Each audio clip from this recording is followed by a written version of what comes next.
तो the thing is कि first of all अगर उनसे गलतियां हुई हैं, चाहे वो एक्सीडेंट से पहले रैश ड्राइविंग या एक्सीडेंट के बाद the way she try to rescue, अगर उसमें गलतियां हैं इंटेंशनल और इंटेंशनल अगर हैं, एंड इफ पुलिस को इंक्वायरी में ये चीज मिल जाती है तो definitely she will have to pay the price, is all I can say. क्योंकि मेरे पास जो इन्फॉर्मेशन वो रिलेटिव से मिली है, बिट्स एंड पीसेस में मिली है, इनएक्यूरेट इन्फॉर्मेशन हो सकती है, तो in front of the camera मैं ज्यादा नहीं बोलना चाहता। बट द थिंग इज कि फर्स्ट लॉजिकल चॉइस किसी भी एक्सीडेंट में, and specially if you are trying to rescue someone, is always the hospital which is nearest to you and which has the infrastructure to handle emergency cases.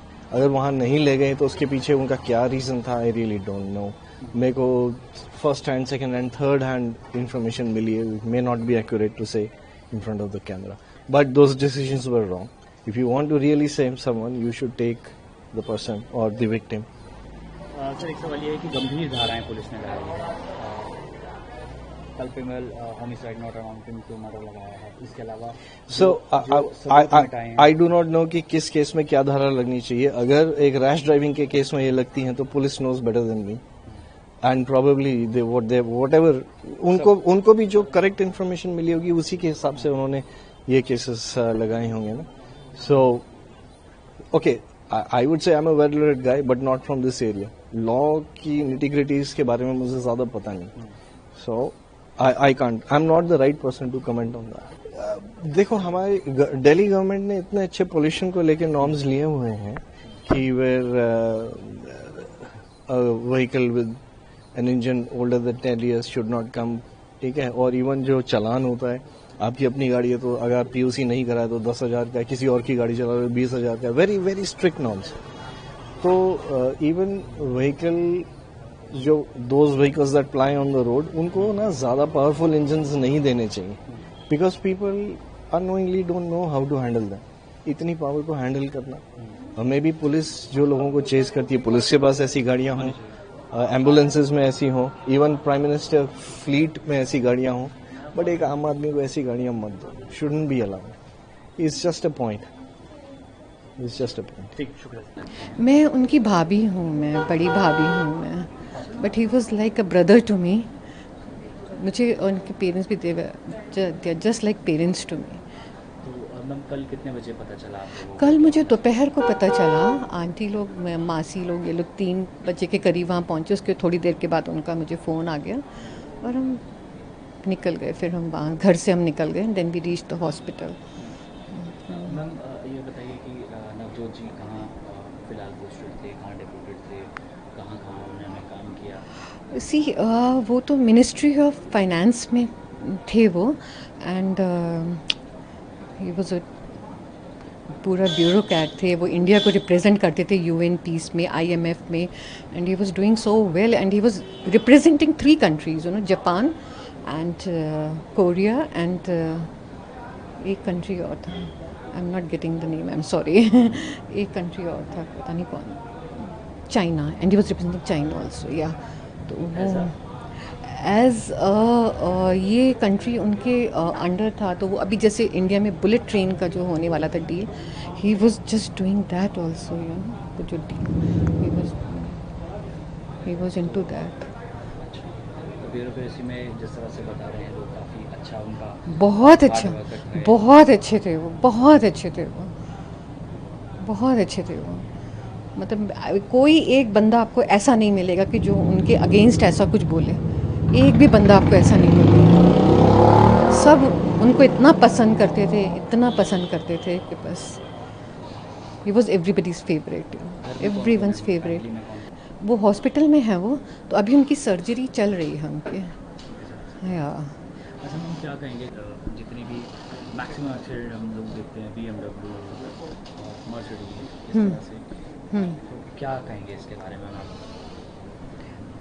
क्या कहेंगे, drive carefully, that is the only thing. आपने एक family बर्बाद कर, आपको एक लिखा आता है speed thrills but speed kills also, बड़ा मज़ा आता है तेज़ चलाने में, but see what has this accident, what has. इसमें जो हमारा मेन एक्यूज है इस केस के अंदर, गगनप्रीत जो है, उनको अरेस्ट कर लिया गया है। उनका मेडिकल करा के उनको ऑनरेबल कोर्ट के सामने प्रोड्यूस करा जाएगा। जो तफ्तीश हमने करी उसमें 2-3 मेन इश्यूज थे कि क्या हुआ जिसकी वजह से एक्सीडेंट हुआ, क्या कुछ नेग्लिजेंस था, उन सब एरियाज पे काम किया गया, क्या ड्रंक एंड ड्राइविंग केस था तो उसमें टॉक्सिकोलॉजी के लिए रिपोर्ट के लिए हमने फॉरवर्ड कर दिया है। और जो लेडी थी उनसे भी पूछा गया कि आपका क्या रीजन रहा कि किस लिए आप उनको लेके गए हैं हॉस्पिटल तक जो कि 20 किलोमीटर दूर है, जिस पे उनका जवाब ये था कि कोविड टाइम के अंदर उनकी फैमिली को बचाने वाला, एडमिट करने वाला यही हॉस्पिटल था और जब वो शॉक से रिकवर करी उन्होंने देखा कि उनकी बेटी भी खून में है, उनके हस्बैंड को भी इंजरी हो रखी है।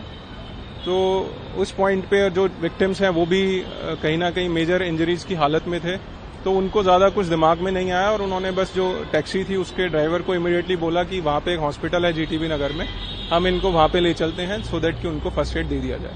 सर, गगनप्रीत कौर की क्या प्रोफाइल है, वो क्या इस बारे में कुछ पता चला है? गगनप्रीत जो है वो गुड़गांव की रहने वाली हैं, अपने हस्बैंड के साथ बिजनेस में बताती हैं कि काम कर रही हैं वो, और उनके हस्बैंड का अपना बिजनेस है। सर, क्या शराब पीने का भी कुछ ऐसा प्राइमरी इन्वेस्टिगेशन में किया उस समय वो ड्रंक थी या उन्होंने किसी प्रकार का कोई ऐसा सेवन किया और इससे नशीले पदार्थों को सेवन किया उन्होंने? उसके लिए हमारी जो टॉक्सिकोलॉजी की रिपोर्ट है वो अभी पेंडिंग है, तो अगर वो उसमें आता है कुछ तो उसके अकॉर्डिंग हमें एक्शन लिया जाएगा। न्यू लाइफ अस्पताल को लेकर भी सर देखिए क्या गगनप्रीत कौर उसमें पार्टनर है या उनकी फैमिली में से कोई तो अस्पताल में पार्टनर है? इस चीज को भी हम अभी वेरीफाई कर रहे हैं कि कितना इसमें सच है कितना नहीं है, डॉक्यूमेंटेशन उसकी कलेक्ट करी जाएगी और जिस किसी की भी अगर जो ऐसा कल्पेबिलिटी उसमें आएगी या लाइबिलिटी जिसमें आएगी उसको फिक्स करा जाएगा। सबूत की बात सामने आ रही थी, इस पर क्या डिटेल्स है? मेन सबूतों से छेड़छाड़ वाली चीज ये थी कि उनको जब एक्सीडेंट हुआ तो उस पॉइंट पे पुलिस को इन्फॉर्म करना चाहिए था और नियर बाय जो लोकेशन थी उसके हॉस्पिटल्स पे ले जाना चाहिए था। तो इट अपीयर्स प्राइमा फेसी कि ऐसा कुछ हुआ है जिसकी वजह से उन्होंने वहां जाके उनको एक 20 किलोमीटर दूर हॉस्पिटल में एडमिट कराया। तो उस चीज को सबको तफ्तीश करने के लिए, उसको जानकारी में लाने के लिए उस सेक्शन को ऐड करा गया। नवजोत सिंह की वाइफ जो है अभी थोड़ा स्टेबल हैं, उनके 2 ऑपरेशंस ऑलरेडी हो चुके हैं हॉस्पिटल के अंदर, तो बाकी तो डॉक्टर्स ही उसमें आगे बताएंगे कि क्या कंडीशन है और कितना रिकवरी हुआ है। फैमिली थी सर, उसमें क्या किसी को कोई अभी मेजर इंजरी है कि कोई अभी भी हॉस्पिटल में एडमिट है उनमें से? उनके जो हस्बैंड है गगनप्रीत के वो अभी एडमिट है हॉस्पिटल में ही, उनको हेड में इंजरी बताया जा रहा है। डॉक्टर आगे बताएंगे कि उनके लिए क्या प्रोसीजर करा जाएगा, कैसे होगा, उसके अकॉर्डिंगली हम उस पर एक्शन लेंगे। क्या गगनप्रीत ने कोई कि ये एक्सीडेंट आखिर कैसे हुआ, क्या जो बाइक पर थे वो रैश थे या फिर ये किसी से टकराकर सीधा बाइक से टकराए हैं, क्या ओवर स्पीडिंग का भी कोई मामला था इसमें? सीसीटीवी फुटेज के बेसिस पे हम ये भी एनालाइज करने का कोशिश कर रहे हैं आसपास के कवर करके कि क्या ओवर स्पीडिंग का मामला था या नहीं था। अभी उस चीज को एनालाइज नहीं किया गया है। जो मोटर व्हीकल है उसका भी इंस्पेक्शन कराया जाएगा कि कितना डैमेज है, क्या कितनी स्पीड पे हुआ है, वो सब चीजें। बट जो गगनप्रीत है इनसे जो अभी हमने इन्फॉर्मेशन कलेक्ट करा, उनको इंटेरोगेट हमने करा, उसमें उनके पास उनको इस चीज का कोई नॉलेज नहीं था कि कैसे मेजर इंसिडेंट हुआ, क्या हुआ। बस वो बता रहे हैं कि हम गुड़गांव से अपने घर की तरफ जा रहे थे, सडनली कुछ एक इम्पैक्ट आया और उसमें गाड़ी में ऐसे डैमेज हो गया और ये इंसिडेंट हुआ।